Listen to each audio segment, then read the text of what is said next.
Ya, selamat berjumpa kembali saudara-saudara sekalian. Topik kali ini yang kita akan bahas adalah manajemen, agak berbeda dengan topik-topik lain. Saya melihat ini sangat penting sekali karena setiap kita pasti bekerja, baik di dalam perusahaan maupun kita anak-anak muda banyak mendirikan startup company. Memang pada waktu masih kecil, ya kita kerja sendiri. Tapi secara bertahap, kita mulai mempekerjakan banyak orang. Nah, inilah fungsi daripada manajemen. Makanya mari kita belajar supaya kita bisa berkarya dengan baik. Manajemen itu adalah suatu proses untuk mencapai tujuan. Jadi satu alat, satu means, organisasi yang memakai fungsi utama. Jadi manajemen itu ada planning, ada organizing, leading, and controlling, ya, atau planning, organizing, to do, and controlling, doing, sehingga pekerjaan dapat dilaksanakan dengan efektif dan efisien. Kenapa selalu saya tekankan efektif dan efisien dalam bekerja, berkarya? Karena persaingan semakin ketat. Banyak orang yang bisa mengerjakan apa yang kita kerjakan. Jadi itu yang harus kita betul-betul kita perhatikan. Kalau kita bisa bikin produk bagus, jasa bagus, tapi biaya mahal, orang tidak mau pakai. Ya, nah di dalam manajemen itu, jenis-jenis manajemen itu biasanya kalau di manajemen yang pekerjaannya yang sifatnya terus-menerus itu pakai planning, organizing, leading atau actuating, and controlling. Tetapi di dalam project itu sifatnya sementara, tidak selamanya. Nah, ini juga ada gambar, saya nggak perlu jelaskan terlalu panjang lebar, nanti nggak cukup. Ya, pokoknya ada customer requirement dulu. Selalu orang tanya customer requirement-nya, baru initiating, planning, and executing. Baru kita cocokkan hasil kita dengan customer requirement yang tadi diminta. Ya, nah di dalam dunia quality itu dipakai di dalam ISO 9000 itu ada plan, do, check, action. Ini juga kalau perusahaan mau conform, mau comply dengan ketentuan daripada ISO 9000, dia harus menggunakan manajemen plan, do, check, action. Ya, walaupun formatnya bisa berbeda-beda tiap perusahaan, tapi intinya harus mencakup ini. Ada perencanaan, ada yang dilaksanakan. Pekerjaan yang dilaksanakan harus diperiksa, dan kemudian ada tindakan apa lagi yang lebih tinggi lagi yang harus kita lakukan, sehingga konsepnya continuous improvement. Nah, kemudian kita bahas siapa itu manajer. Seorang yang bekerja dengan dan melalui orang lain dengan melakukan koordinasi aktivitas kerja untuk mencapai tujuan organisasi. Manajer biasanya tidak bekerja sendiri, dia bekerja melalui orang lain. Bukan berarti dia ongkang-ongkang kaki atau duduk saja.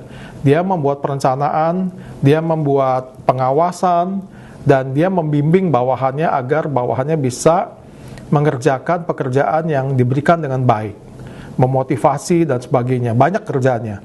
Getting done through other people, memperoleh hasil melalui orang lain. Itu adalah memang tugas manajer. Ya. Apa yang dikerjakan oleh manajer? Saya bagi 3. Ini non-managerial employee, sebetulnya orang yang paling bawah. Nah, hati-hati kalau kita masih selalu ada di wilayah ini pekerjaan ini banyak sudah diotomatisasi dengan software, dengan mesin-mesin yang canggih, sehingga tidak perlu ada orang lagi di sini. Atau yang kedua, di outsource. Artinya apa? Pekerjaan ini tidak dikerjakan sendiri oleh perusahaan, tetapi diberikan perusahaan yang memang spesialisasinya, misalnya dia melakukan proses penggajian. Nanti semua hasilnya diberikan ke perusahaan, jadi ini dia yang kerjakan. Atau ada perusahaan yang bikin software untuk sistem penagihan, dia yang atur semua. Jadi dengan pakai software yang canggih sekali itu udah mulai berjalan. Kemudian first line manager yang paling rendah mengatur para karyawan. Nah, ini kalau ini dibutuhkan kalau non-managerial employee-nya masih ada nih, tapi kalau sudah tidak ada, hilang juga dia nih, gitu. Nah, middle management ya, mengatur pekerjaan dan mengawasi pekerjaan first line. Jadi sebetulnya ini sekarang udah banyak dipotong yang ini ya. Hati-hati saudara, ini nanti dijalankan oleh yang namanya human capital. Human, orang-orang yang canggih-canggih, orang-orang yang sanggup mengerjakan dengan lebih hebat. Nah, ini top management. Dia yang pikirannya harus luar, konseptual. Nah, ini adalah keterampilan skill yang diperlukan pada setiap level manajemen. Kalau first line manager, itu management itu lebih banyak dibutuhkan adalah technical skill, job related skill. Ya, dia mengerjakan apa? Misalnya programming, dia mengerjakan akuntansi. Tetapi dia masih tetap harus punya human skill, tapi tidak banyak. Karena setiap orang bekerja dalam perusahaan, dia pasti berhubungan dengan orang lain. Nah, kemudian konseptual skill ini tidak terlalu banyak. Ya, karena dia belum sampai di level itu. Nah, kalau di atasnya lagi, job relatednya mulai berkurang, human skillnya karena dia mulai ngatur kan, mulai bertambah, dan konseptual skillnya mulai dituntut. Nah, tetapi kalau top management, ininya technical skillnya sebetulnya dia hanya perlu tahu, dia nggak bakal kerjakan karena nanti ini yang dipakai sekali, conceptual skill. Ya, mengatur strategi bagaimana perusahaan akan maju ke depan. Ya, melihat segala sesuatu, hambatan, tantangan, ancaman, peluang. Nah, itu conceptual skill. Nanti saya akan ajar lagi conceptual skill dengan contoh daripada knowledge management. Nanti saya ada video lagi. Nah, makanya ini technical skill adalah know-how. Dia mengerti accounting, mengerti kalau elektrik, dia mengerti cara pegang, atau developer, dia mengcoding software dan sebagainya. Ya, kemudian ada lagi human skill. Kita kan bekerja dengan banyak orang. Ya, kita harus bisa kerjasama. Nah, ini kesulitannya bagi orang-orang yang di bawah yang punya skill keahlian tinggi, human skillnya jadi parah sekali. Ya, nah ini kita mau nggak mau mesti latihan karena di dalam perusahaan kita tidak bekerja dengan sendiri, kita bekerja dengan orang lain. Kemudian kita harus mampu memotivasi, menginspirasi, serta memimpin orang lain. Ini human skill. Komunikasi sangat penting sekali dibutuhkan, karena hal baik, kalau dikomunikasikan dengan cara tidak baik, menjadi rusak, tidak jalan. Ya, kalau kita menyampaikannya aja tidak baik, repot dah tuh. Ya, kita harus bisa menunjukkan respect dan rasa hormat pada orang lain. Jadi kita bekerja dengan profesional, berhubungan dengan orang lain di dalam grup, di dalam perusahaan. Nah, kalau conceptual skill beda. Ini betul-betul berbeda, bukan naik dari technical skill, human skill. Ini betul-betul dibutuhkan technical yang berbeda. Saudara bisa melihat dari video-video yang saya sebelumnya, apa yang disebut innovative and creative thinking. Ya, saya pernah membahas beberapa lebih detail, karena ini betul-betul latihannya beda sekali. Maka orang yang dari level tengah mau naik ke top, biasanya di dalam satu perusahaan jarang. Perusahaan pasti mencari dari luar yang sudah jadi. Ya, jadi Anda mau capai ke situ, itu perjuangan yang sangat luar biasa dan tidak semua orang bisa. Ya, nah, karena dia mampu berpikir, menyusun konsep, dan dia nih hal-hal abstrak dia bisa pertahankan nih dalam situasi rumit. Dia bisa pertahankan pikiran-pikiran yang bertentangan, opposable mind, bukan menjadi sesuatu yang harus dipilih, tetapi dan dicarikan solusi ketiganya. Nah, yang saya udah pernah bahas, saudara bisa lihat lagi. Ya, karena dia mampu mengkaitkan hal-hal yang kelihatannya tidak terkait. Ya, nah makanya kadang-kadang orang jalan, tiba-tiba, ini, wah cepat-cepat dia balik, dia kerjakan. Karena itu inspirasi itu dapatnya tidak mudah. Ya, dapat melihat hutan secara luas, big picture, dan juga bisa melihat pohon secara individual. Nah, sekarang kita melihat mengenai leadership style, karena di dalam manajemen itu interaksi antara atasan dan bawahan. Ya, nah kalau yang sehat, itu pasti ada penggunaan otoritas oleh pemimpin dan area kebebasan pengikut. Nah, yang sehat itu kalau orang semakin maju, otoritas oleh pemimpin itu semakin berkurang, delegasi semakin lebih besar. Ya, nah itu yang sehat konsepnya. Makanya kita lihat gambarnya seperti ini. Nah, kalau yang paling bawah, paling beritahu, nih kerjakan ini, udah kamu kerjain aja, nggak usah tanya-tanya, kerjain. Yang kedua, menjual. Kita kasih tahu nih, ini prinsipnya begini, kenapa kamu kerjakan begini, ya, mulai diberi peningkatan lagi. Yang berikutnya, wilayah orange ini naik, konsultasi, jadi bisa berdiskusi, ya, diajak diskusi bawahannya. Nah, ini berbagi. Dan yang terakhir adalah delegasi, mendelegasikan pekerjaan. Nanti delegasinya bisa besar, bisa kecil, ya. Nah, ini Anda nih harusnya kalau bekerja hati-hati. Kalau hanya di wilayah di bawah saja terus sudah nyaman, bahaya. Saya pernah ketemu pejabat orang di bank. Dia tidak pernah mau naik di situ saja. Saya lihat bertahun-tahun di situ. Saya bilang, "Yuk bahaya." "Oh enggak, Pak." Akhirnya toh juga dia dipindah. Ya, dia dipindah. Karena kalau di bank mau naik jabatan itu harus ikut pelatihan dan tes. Dan dia nggak pernah mau ikut tes. Dia bilang, "Pak, saya di sini udah nyaman, Pak." Saya bilang, "Nggak bisa, itu berbahaya buat kamu. Karena nggak ada yang selamanya bisa tetap." Nah, kemudian ini counseling style-nya gimana? Ya, kalau di sini semakin kemari direktif, diperintah, di sini kooperatif. Nah, di sini sudah area kebebasannya sudah banyak, lebih sangat banyak.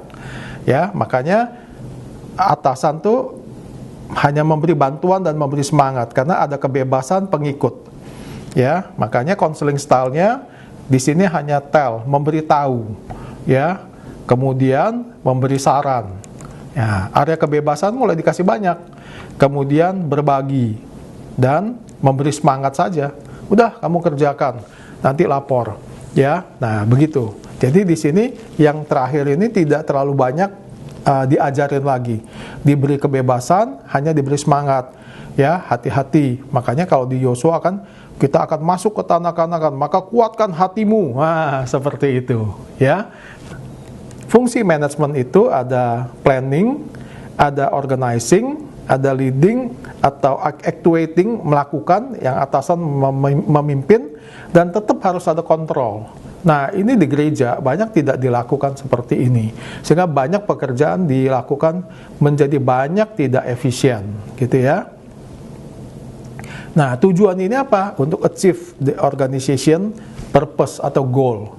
Jadi kalau mau mencapai tujuan itu nggak mudah, ya. Kita bisa sembarangan kerja, pikir belakangan, kita tembak dulu. Itu nggak bisa. Kebanyakan dari kita seringkali jatuhnya begitu. Karena didesak sama keadaan, udah kerjakan dulu.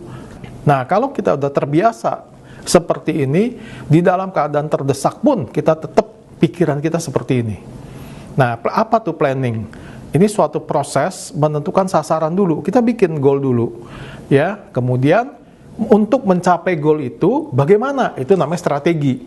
Dari strategi itu kita menyusun serangkaian aktivitas yang penting, serangkaian aktivitas yang perlu yang kita kerjakan, agar kita tercipta diferensiasi.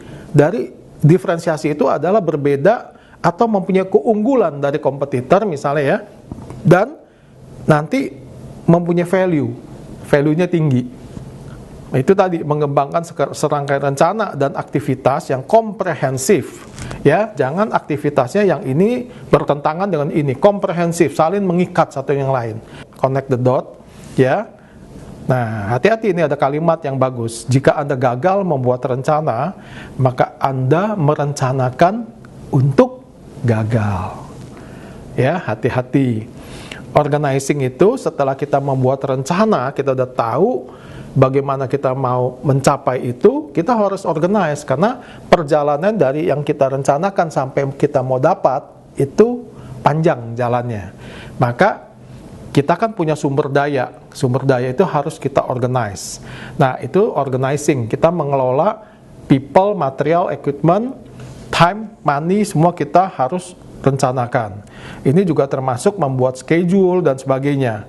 Dengan strategi yang benar, goal dapat tercapai dengan efisien dan efektif kalau kita organisasikannya dengan baik.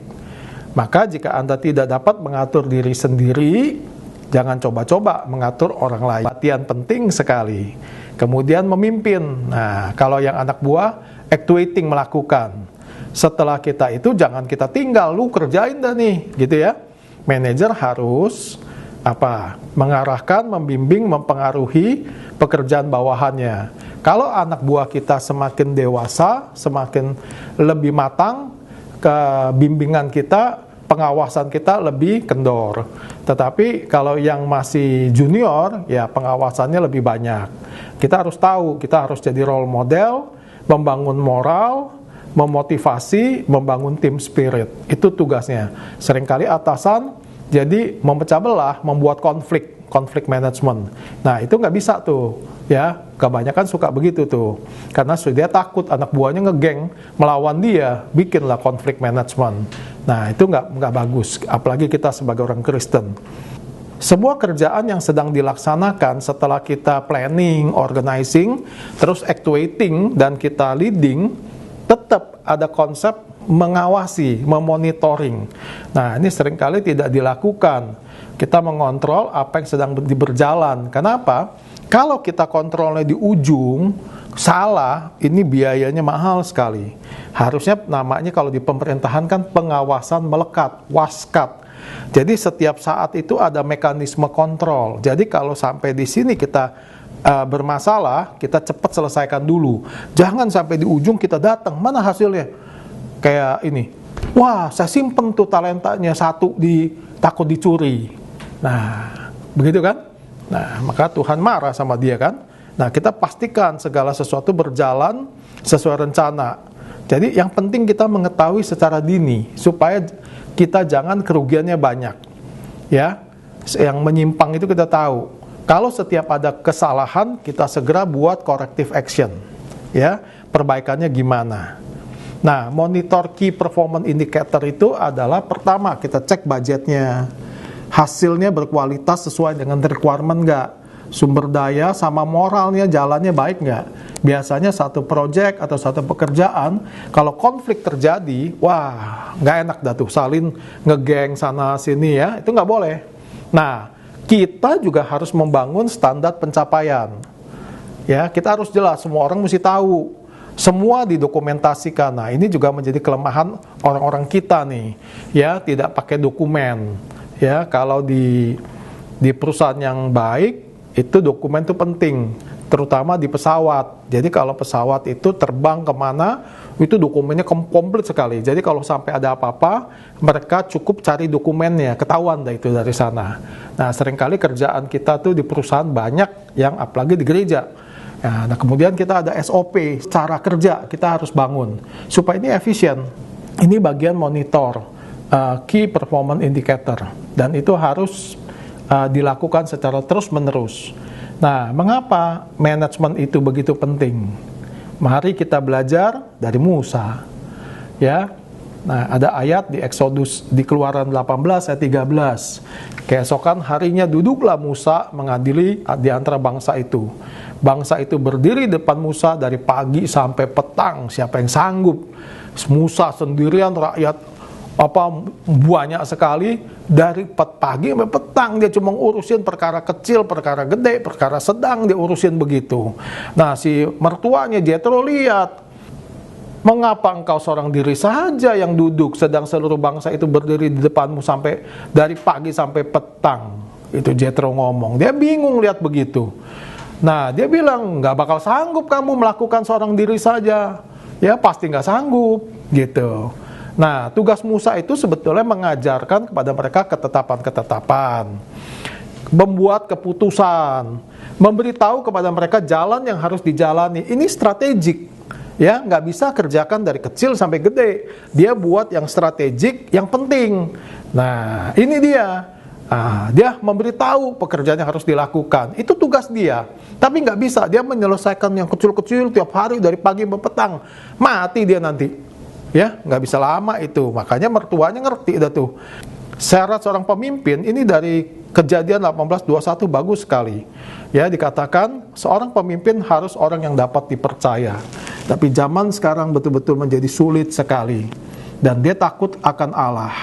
Ya, orang yang imannya sungguh-sungguh. Tetapi bukan hanya iman sungguh-sungguh, dia harus mampu. Banyak kan kita cari orang yang jujur. Saya tanya, kamu mau cari dokter mengoperasi kamu, orang yang jujur atau orang yang ahli? Kalau saya sih pasti pilih orang yang ahli, dokter yang ahli yang bisa operasi saya. Tapi Alkitab menuntut takut akan Allah, tapi juga cakap yang dapat dipercaya, dan benci kepada nah ini kan lebih aktif lagi. Bukan hanya takut akan Allah yang dapat dipercaya, tetapi juga betul-betul benci kepada kejahatan, yang suap dan sebagainya. Ditambah dia mampu. Kalau nggak mampu gimana? Ya, bisa celaka gitu. Nah, kita lihat Musa nih. Makanya Musa kemudian bikin pemimpin 1000, pemimpin 100, pemimpin 50, pemimpin 10 orang. Jadi kalau yang pemimpin 10 orang itu kan ngurusin nih 10 orang aja kan, satu pemimpin. Nah, kalau di situ nggak bisa dipecahkan, dia naiklah ke pemimpin 50. Nah, ada perkara lebih besar lagi, naiklah ke pemimpin 100, ditanyain ke pemimpinnya. Kalau nggak bisa lagi, naik. Jadi berjenjang. Sampai kalau tidak bisa, ya baru sampai ke Musa. Nah, dengan demikian distribusi pekerjaan.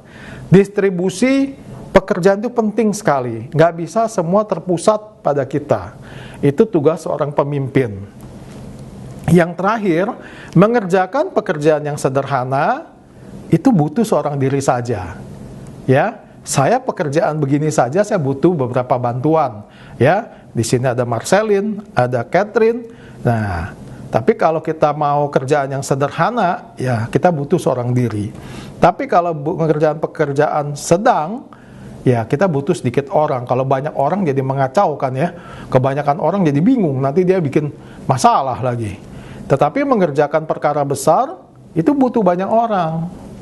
Nah, mengerjakan perkara besar, butuh manajemen yang tadi.